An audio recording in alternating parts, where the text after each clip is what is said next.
వి gold trusted gold buyers మీరు తాకట్టు పెట్టిన బంగారాన్ని విడిపించి ఈ రోజు ఉన్న మార్కెట్ ధరకు కొనబడును.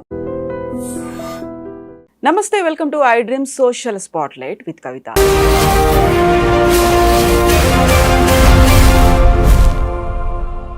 దేశవ్యాప్తంగా సంచలనం కలిగించినటువంటి Kolkata RG Kar medical college and hospital student trainee doctor అయినటువంటి అభయ అత్యాచారం హత్య కేసుకి సంబంధించి తీర్పు మీద ఎందుకింత వ్యతిరేకత, ఆందోళన వ్యక్తమవుతోంది.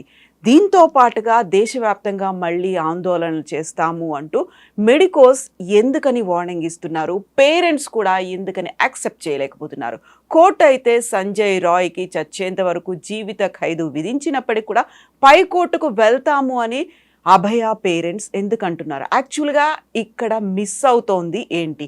మనతో పాటుగా ఉన్నారు హైకోర్టు న్యాయవాది సాయి కృష్ణ ఆజాద్ గారు. ఆజాద్ గారు నమస్కారం. నమస్తే అండి. సో అభయ కేసు అనేది దేశవ్యాప్తంగా సంచలనం కనిపించింది. అక్కడ అత్యాచారం జరిగింది, హత్య కూడా చేశారు, కాకుంటే అదొక గ్యాంగ్ రేప్ అనే మాట వినిపించింది. ఇప్పుడేమో సంజయ్ రాయ్ని ఆయన దోషిగా జీవిత ఖైదు విధించింది కోర్టు. ఎందుకని యాక్సెప్ట్ చేయలేకపోతున్నారు? అంటే ఇది ఫస్ట్ కా నుంచి కూడా రాజకీయ కోణంలో వస్తుంది అనేది ఆలోచన అండి. ఇప్పుడు జనరల్గా మీకు ఇతను సంజయ్ రాయ్ అనే అతను నేరం చేశాడా లేదా అనేది చాలా మంది కోణం, అంటే రకరకాల అభిప్రాయాలు వ్యక్తం అవుతూ ఉన్నాయి. ఇప్పుడు అతి ముఖ్యమైనది ఏంటంటే ఇతను ఎవరైతే ఉన్నారో ఇతను బలి పశువు అయ్యాడేమో అని చెప్పి కొంతమంది వ్యాఖ్యానిస్తూ ఉన్నారు.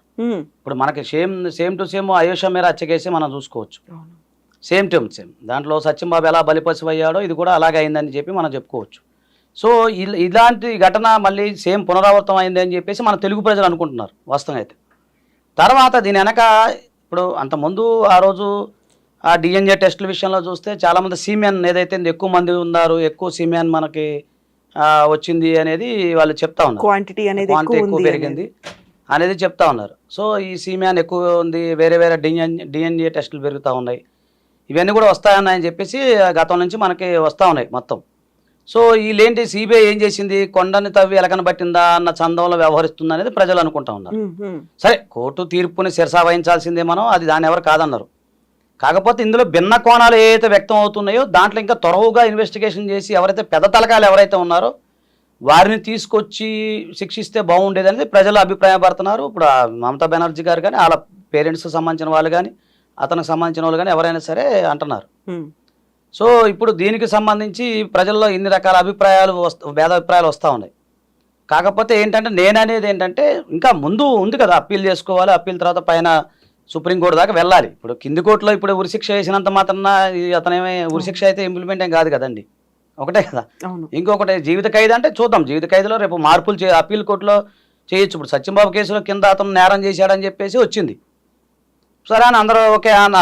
యాక్చువల్ ఫస్ట్ కాదు వ్యతిరేకించారు, తర్వాత సుప్రీంకోర్టు వారు ఏం చేశారు, అతను నిర్దోషి, నేరం చేయలేదు, అతనికి మళ్ళీ ₹1,00,00,000 చెల్లించాలని చెప్పేసి సుప్రీంకోర్టు వారు చెప్పారు. ఎంత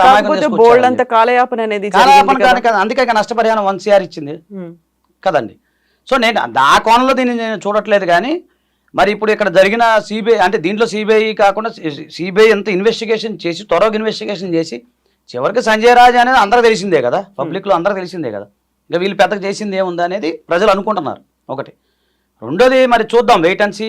ఇప్పుడు ఉదాహరణకి ఈ రోజే మనం జడ్జిమెంట్ ఇచ్చినంత మాత్రం కాదు కదా, నెక్స్ట్ ఫర్దర్గా అప్పీలేట్ కోర్టులు ఉంటాయి, అపెక్స్ కోర్ట్స్ ఉంటుంది, ఇవన్నీ కోర్టులు ఉంటాయి కదా, దాంట్లో ఏం జరుగుతుంది అనేది మనం చూడాలి. ఇంకోటి ఈరోజు సంజయ్ రాజ్కి ఉరిశిక్ష వేసినా పర్వాలేదు అని వాళ్ళ పేరెంట్స్ కూడా అంటున్నారు. అంటే అతను నిర్దోషి అనే విషయం అనేది వాళ్ళ మైండ్లో ఉన్నట్టుంది. తప్పు చేసి మామూలు శిక్షించండి అన్న నిరభ్యంతరంగా అంటున్నారంటే ఏంటి, అంత ధైర్యంగా ఉన్నారు అంటే ఇతను ఒక బలి పశువు, ఇతను స్క్రీన్ మీద ఉన్న వ్యక్తి అనేది ప్రజల యొక్క అభిప్రాయం. అది కాకపోతే కోర్టు తీర్పుని మనం శిరసా వహించాల్సిందే, దాన్ని కాదనేది ఏం లేదు. కాకపోతే ఫర్దర్గా అప్పీల్ ఏదైతే ఉందో, అంటే ఇప్పుడు హైకోర్టు అప్పీలో సుప్రీంకోర్టు అప్పీలో ఇవన్నీ అయిన తర్వాత కదా మనం అతను దోషాన్ని నిర్దోషాన్ని తేల్చాల్సింది. సో ఇక్కడ అతను దోషి అన్నప్పుడు శిక్ష యథాప్రకారంగా నడుస్తుంది. తర్వాత మరి నెక్స్ట్ అప్పీలేట్ కోర్టు ఏం చెప్తుంది అనేది మనం చూడాలి ఒకటి. అంటే మన తెలుగు ప్రజలందరికీ సత్యంబాబు కేసు అనేది సుపరిచితం కాబట్టి జనరల్గా అదే ఇది అవుతుందని మనం టాలీ చేసుకోగలుగుతున్నాం ఒకటి. ఇప్పుడు మీరు అన్నట్టుగానే ఆ సీమియన్ ఏదైతే ఉందో దాదాపు 6 డిఎన్ఏలు ఉన్నాయి దాంట్లో అని చెప్తా ఉన్నారు. తర్వాత అవయవాలకు సంబంధించిన బిజినెస్ జరుగుతూ ఉందని, అక్రమాలు అవకతవకలు ఉన్నాయి, అంతకుముందు ప్రిన్సిపాల్ ఎవరైనారో ఆయన మీద కొన్ని ఆరోపణలు వచ్చినాయి అని చెప్పేసి ఈ విషయం ఈ అమ్మాయికి తెలిసి అయిందా అనేది ఇన్ని రకాల ఉన్నాయి. కానీ లీగల్ కోణాలు వేరు, జనరల్గా మనం అనుకునే కోణాలు వేరు. సో మామూలుగా వచ్చింది మనం టీవీలో చెప్పేదో పత్రికలో వచ్చేది అది కన్సిడర్ చేయదు కదా కోర్టు. మరి ఇన్వెస్టిగేషన్లో ఏం తేలింది అనేది చూడాలి. తర్వాత అతని యొక్క సంబంధించిన అదే చెవి ఏదైతే మన మాట్లాడతారు కదా ఫోను మైక్రోఫోన్, అది ఇయర్ ఫోన్స్ ఏవైతే దొరికినాయి అని దాన్ని పట్టుకొని అంటే అందులో పెద్దగా ఏమి ఇన్వెస్టిగేషన్ జరిగింది అనేది మనం ఆలోచించాలి. ఇప్పుడు సత్యంబాబు విషయంలో కేవలం ఒక అతనికి కాలి ముద్రను బట్టే శిక్ష విధించారు, మిగతా ఏం దొరకలేదు, సర్కమస్టెన్స్ ఎవిడెన్స్. సో ఇందులో కూడా ఏదో ఒక ఇయర్ బడ్స్ అవి దొరికినాయి అని చెప్పేసి అంతే తప్ప ఏం జరిగినది మనం చూడాలి, అది ఇన్వెస్టిగేషన్లో చూడాలి. కాకపోతే ఏంటంటే అండి దీని వెనక బలమైన వ్యక్తులు ఎవరైతే ఉన్నారో, ఇప్పుడు అందరూ కూడా అదే అంటున్నారు కదండి, ఇప్పుడు ఇతను ఒక పావు అంతే కదా, తెర ముందు ఒక చిన్న పావు అనమాట. నడిపించిన శక్తులు ఎవరున్నారు, జరిగినవి ఏంటి, ఇవన్నీ తెలియాలి అనేది, లోతుకి ఇన్వెస్టిగేషన్ జరగాలి అనేది అందరూ కోరుకుంటున్నారు. ఆ మాఫియా అనేది ఉంది అక్కడ, అవయవాలకు సంబంధించినటువంటి అక్రమ రవాణా జరుగుతుంది అనేటువంటి ఆరోపణలతో పాటుగా మాఫియా వెనుక పవర్ఫుల్ వ్యక్తులు ఉన్నారు అనేటువంటి ఆందోళన ముందు నుంచి అదే వ్యక్తమవుతోంది. ఒక మల్టిపుల్ పర్సన్స్ అందులో ఇన్వాల్వ్ అయ్యారు. ఒక గ్యాంగ్ రేప్ అనేది వచ్చిన తర్వాత ఇప్పుడు ఎవరో ఒక వ్యక్తిని మాత్రమే అరెస్ట్ చేయడం అంటే అక్కడ సుదీర్ఘమైనటువంటి కాలం గడిచిపోయింది. బట్ అంతే తీవ్రంగా ఇన్వెస్టిగేషన్ జరిగిందా లేదా అనేది కూడా ఉంది కదా. అవునండి, కొన్ని ఆరోపణలు వచ్చినాయి. అంటే మన కోర్టులో ఉన్న విషయాలు వ్యాఖ్యానించకూడదు, కానీ ఆరోపణలు మనం చదివినే చెప్తున్నాను. ఎందుకంటే ఎవిడెన్స్ ఏదైతే ఉందో దాన్ని లేట్ చేశారు ఇన్ఫర్మేషన్ ఇవ్వటంలో, అంటే వాళ్ళ తల్లిదండ్రులకు ఆరోపణ చెప్తున్నా. తల్లిదండ్రుల ఆరోపణ ఏంటంటే మాకు ఎప్పుడో జరిగితే చాలా లేట్గా చెప్పారు. తర్వాత ఇంకోటి మెడికల్ సంబంధించింది, మెడికల్ స్టూడెంట్, దానికి సంబంధించిన ఏం చేయాలి ఫార్మాలిటీస్. ఇప్పుడు మనకంటే లీగల్గా ఇప్పుడు మనం అంటే లీగల్ నాలెడ్జ్ ఉంటుంది, కామన్ మ్యాన్కి ఏముంటుందండి. ఇప్పుడు జనరల్గా ఒక మనిషి చనిపోయాడు అనుకోండి, ఆ చూస్తేనే భయపడిపోతాం మనం. కానీ వాళ్ళు మెడికల్లో జరిగింది, అందులో హాస్పిటల్లో జరిగింది కాబట్టి దాన్ని ఆ ఎవిడెన్స్ ఏదైతే ఉందో ఆ ఎవిడెన్స్ని అరేంజ్ చేశారని చెప్పేసి, దీన్ని లేటుగా ఇన్ఫర్మేషన్ ఇచ్చారని చెప్పి, ముందుగానే దానికి సంబంధించిన ఏవైతే మనకు ఉంటాయి కదా, ఏలు ముద్రలను ఏ ఉంటాయి వాళ్ళు డిఎన్ఏ టెస్ట్, అవన్నీ కూడా ముందే వీళ్ళకి మెడికల్ నాలెడ్జ్ ఉంటుంది కదా, కాబట్టి డిఎన్ఏ నాలెడ్జ్లు ఇవన్నీ ఉంటాయి కాబట్టి వీళ్ళు మొత్తం అరేంజ్ చేసేసారని, ఇవన్నీ చాలా ఆరోపణలు ఉన్నాయి. మరి దీని మీద ఇంత త్వరగా మరి సిబిఐ ఇంత ఇన్వెస్టిగేషన్ చేసిందా లేదా అనేది ఇక భవిష్యత్తులో నెక్స్ట్ ఎపెక్స్ కోర్ట్ ఏం చెప్తుంది అనేది మనం చూడాల్సి ఉంటుందండి. సో యూజువల్గానే లా పరిభాషలో చెప్పేది 100 మంది నిందితులు తప్పించుకున్నా పర్లేదు, ఒక దోషికి శిక్ష పడవద్దు అనుకున్నప్పుడు మన కళ్ళ ముందు ఇంత తీవ్ర స్థాయిలో ఆందోళన జరిగింది. మళ్ళీ మేము ఆందోళనని మొదలు పెడతాము అని అక్కడ మెడికల్ స్టూడెంట్స్తో పాటుగా మాకు న్యాయం కావాలి అని న్యాయమూర్తి ఎదుట దండం పెడుతూ పేరెంట్స్ కూడా ఉన్నారు, మేము ఫర్దర్గా కోర్టుకు వెళ్తాము అనేది. సో ఇవన్నీ కూడా వాళ్ళు యాక్సెప్ట్ చేయట్లేదు, నష్టపరిహారాన్ని వద్దన్నారు. బట్ ఆయనకు జీవిత ఖైదు విధించడం ఇది కాదు, ఇంతకు మించి ఇంకా ఏదో ఉంది అనే ఆందోళన ఉంది కదా. ఇప్పుడు అదేనండి, ఆయేషా మీరా కేసు ఏదైతే ఉందో ఆమె విషయంలో వాళ్ళ తల్లి కూడా అదే ఆరోపణలు చేశారు. సత్యంబాబు అతను ఏమీ చేయలేదండి, వెనక చాలా మంది ఉందని పాపం చాలా పోరాడింది ఆమె. సేమ్ ఇది కూడా ఏంటంటే సరే XYZ ఇప్పుడు అభయ అనుకుంటా మనం అభయ ఎవరైతే ఉందో ఆమెకు సంబంధించిన పేరెంట్స్ కూడా ఇదే కోరుకుంటున్నారు. అసలు న్యాయం మాకు ఇది కాదు, ఏదో ఒకరిని తీసుకొచ్చి బలి పశువు చేసేసి ఏదో నమః అది అంటారు కదా, మమ అని అనేస్తే కాదు. దీని వెనక అసలు ఏం జరుగుతుంది, దీని వెనక ఉన్న సూత్రధారులు ఎవరు, పాత్రధారులు ఎవరు, వాళ్ళని మొత్తం తీసుకువచ్చి చట్ట ప్రకారంగా శిక్షించాలి అనేది వాళ్ళ డిమాండ్.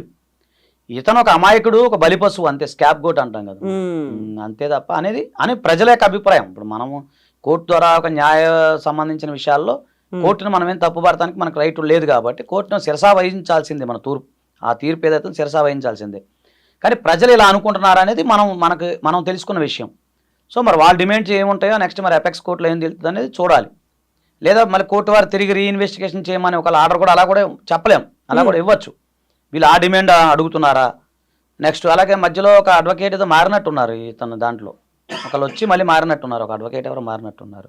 సో ఇవన్నీ పరిణామాలు చూస్తే మరి ఏమవుతుందో ఏంటనేది ఇక కాలమే నిర్ణయించాలి. రెండు ప్రజలు ఇప్పుడు మీరు అన్నట్టు అక్కడ పశ్చిమ బెంగాల్లో చాలా తీవ్రంగా దాని మీద పోరాటం చేస్తున్నట్టున్నారు. దానికి సంబంధించి మరి ఆ పోరాటంలో మరి ఎపెక్స్ కోర్టు వారు ఏ నిర్ణయం తీసుకుంటారో మనం వెయిట్ చూడాల్సింది. సో ఫర్దర్గా అయితే ఇటు అభయ పేరెంట్స్ వెళ్ళొచ్చు పై కోర్టుకి, ఆ తర్వాత కావాలి అనుకుంటే ఇప్పుడు సంజయ్ రాయ్ పేరెంట్స్ ఎవరైతే నిందితుడు ఉన్నాడో ఆయన పేరెంట్స్ కూడా వెళ్ళొచ్చు. ఆ తర్వాత ఈ ఆందోళనని ఇంత తీవ్రం చేస్తే కోర్టు కూడా సుమోటోగా తీసుకుంటుందా? ఇది ఏముండదండి, క్రిమినల్ కేసులో సుమోటో అనేది పదం అనేది ఏముండదు. కానీ నెక్స్ట్ జనరల్గా ఇప్పుడు ఈ అమ్మాయి తరపున ఎవరైతే ఉన్నారో గవర్నమెంట్ వారు ఎవరైతే ఉన్నారో పబ్లిక్ ప్రాసిక్యూటర్ వాళ్ళు ప్రాసిక్యూషన్ వారు అప్పీల్కి వెళ్తారు. లేదు ఇప్పుడు ఇందులో ఇతనికి శిక్ష పడింది కదా, శిక్ష పడింది కాబట్టి ఇప్పుడు సంజయ్ రాయ్ తరపున వాళ్ళు అప్పీల్కి వెళ్తారు. ఎందుకంటే ఆ శిక్షను తగ్గించడమో లేదా తీసేయడమో చేయడం కోసం వాళ్ళకున్న రైట్ అది. తర్వాత వీళ్ళు వెళ్ళినప్పుడు వాళ్ళకి నోటీసులు వెళ్తాయి ఎలాగో పబ్లిక్ ప్రాసిక్యూషన్ వారికి, వాళ్ళు వాళ్ళ యొక్క వాదనలు వినిపిస్తారు అక్కడ. అట్లా ఆ విధంగా ఒకళ్ళది డిఫెన్స్ ప్రాసిక్యూషన్ వెళ్తుంది. అయితే ఎపెక్స్ కోర్టులో కింది కోర్టులుగా ఇలా ట్రయల్ ఉండదండి. అంటే మామూలుగా క్రాసు, చీఫ్ అని, ఎల్డబ్ల్యూ, పీడీ ఇట్లా ఉంటాయి కదా విట్నెస్లు, ఇవన్నీ కింది కోర్టులో ఉండదు. కింది కోర్టులో ఉంటుంది, పై కోర్టులో ఉండదు. పై కోర్టులో వచ్చిన జడ్జిమెంట్ మీద ఆర్గ్యుమెంట్స్ నడుస్తూ ఉంటాయి. సరే ఒకసారి చెప్పలేము, సుమోటో కూడా మళ్ళీ తిరిగి విచారణ జరిపించని కూడా చెప్పవచ్చు. అది court discretion power of the court. కాబట్టి ఇందులో ఎంతవరకు సాక్ష్యాధారాలు బలంగా ఉన్నాయి లేవు అనేది కోర్టు వారు పరిశీలించి దాని మీద నిర్ణయం తీసుకుంటారు. ఒక జడ్జిమెంట్ వచ్చినప్పుడు మనం దాన్ని కామెంట్ చేయడానికి మనకు రైట్ లేదు కాబట్టి మన తీర్పుని శిరసా వహిస్తూ మనకు అన్యాయం జరిగింది అనుకున్నప్పుడు ఆటోమేటిక్గా పై కోర్టుకి వెళ్ళే రైట్ మనకు ఉంది. దాని ప్రకారం వీళ్ళు వెళ్తే సరిపోతుంది. అది మళ్ళీ రీఇన్వెస్టిగేట్ చెప్పలేము, it may be and may not be, మనం చెప్పలేము కదా. శిక్ష తగ్గచ్చు, పెరగచ్చు, లేదంటే ఉరి శిక్ష కూడా పడవచ్చు. అది మన చేతిలో ఉండదు కదా, ఆ ఎవిడెన్స్ అనేది మనకు ఐడియా లేదు కదా. సో ఆ జడ్జిమెంట్ అన్ని చూసిన తర్వాత నెక్స్ట్ పెడతారేమో, మరి నెట్లో పెడతారేమో, చూసిన తర్వాత ఒక రోజు అది తెప్పించి మళ్ళీ ఒకసారి చూద్దాం. ఎస్ అండి ఆజాద్ గారు, థ్యాంక్ యూ సో మచ్ అండి. Thank you. Thank you.